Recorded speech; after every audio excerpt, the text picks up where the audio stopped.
Good people, what's going on? Welcome to episode 64 of the Dawn Podcast. And you know what?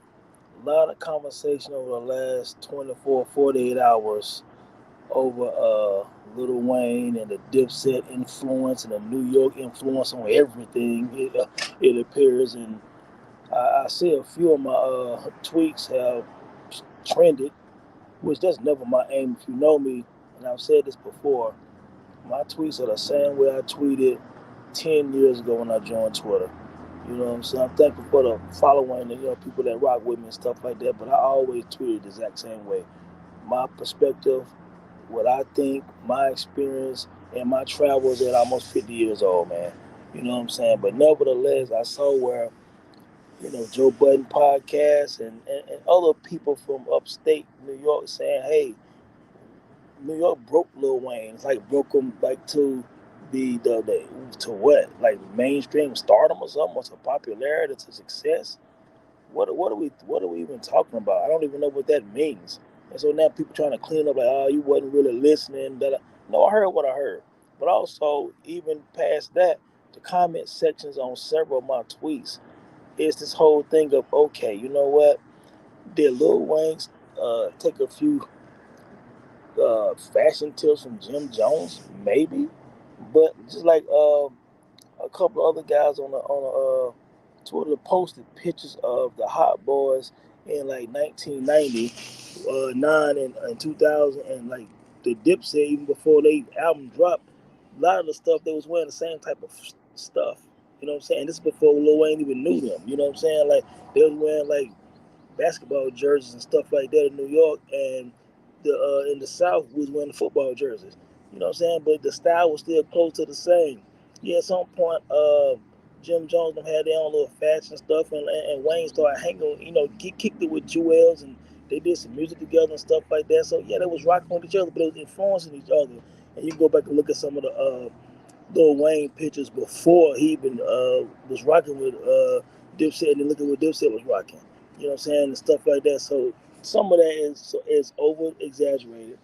But the next thing also is someone from New York said Dipset helped Lil Wayne become a star. First, let me say this: Diplomatic Community came out in 2003. By 2003, Lil Wayne had 3 solo albums. The Block is Hot, his debut, was platinum. Then he had Lights Out and 500 Degrees, 2 gold albums. So you're talking about a platinum artist. This is also after Guerrilla Warfare Platinum Hot Boys album with Bling Bling on there. You know what I'm saying? They have hits before.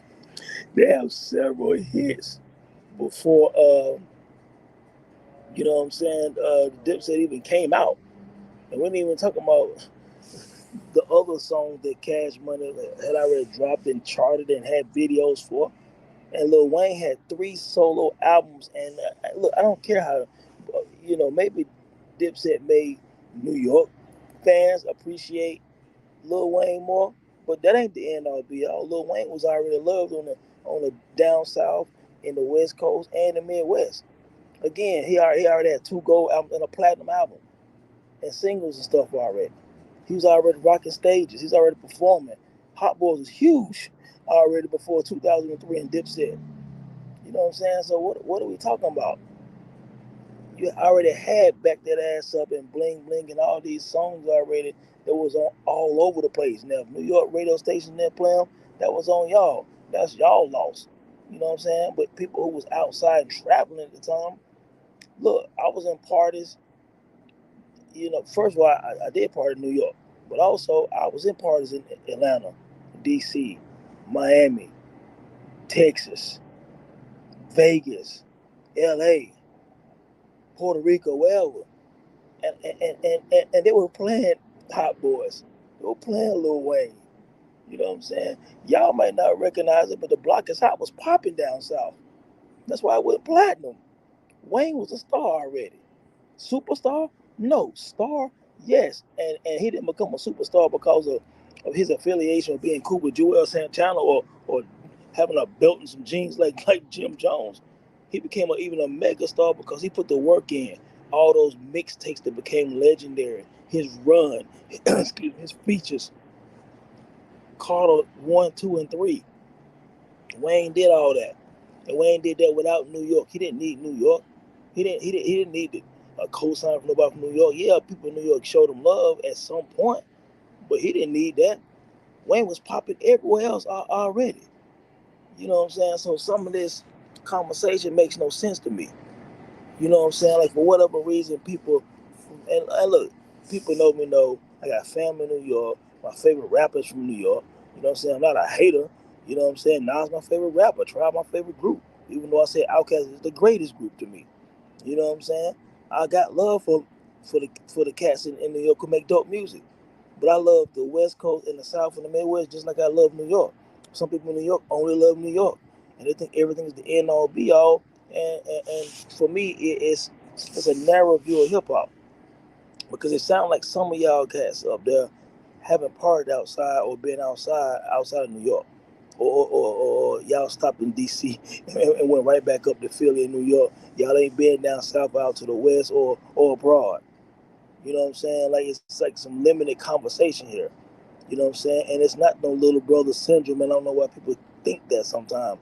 People down south don't care about New York the way y'all think like y'all think we do. Now I understand in the '90s when the Source magazine was popping, when people really cared about Hot 97 and the radio stations in New York and acts back then had to get broken as far as like getting love in New York and LA and Atlanta and stuff like that to really pop because y'all control a lot of the media and publications. But since the internet era started, people didn't need that, and people don't need New York to pop off. And just like my tweet yesterday, 50 Cent is actually the last person that dominated hip hop in like 2003 that's from New York. After that, it didn't really matter. Even when Jay Z came up with the Black album, Ludacris, go look at Ludacris album sales. Ludacris was selling 3 and 4 million copies of albums. T.I. was going platinum every time. Jeezy was going platinum. Gucci Man had the streets. Future, we know what kind of run he had. Even after that, you know what kind of run Drake has had over 12, 13 years. Kendrick Lamar over a decade. Travis Scott, like Kanye West. I know he's signed with Rockefeller, but he's from Chicago. But nevertheless, after 50 Cent, the South been running hip hop for the last almost 20 years. So I know that ego bruise for some people, but it's not. And even Nas, my favorite MC, he been doing a great 6 album run. You know what I'm saying? And that's been real dope. But and Jay Z had his time with American Gangster and 444 and other New York acts have done well. Griselda did great on the underground and even got some mainstream success.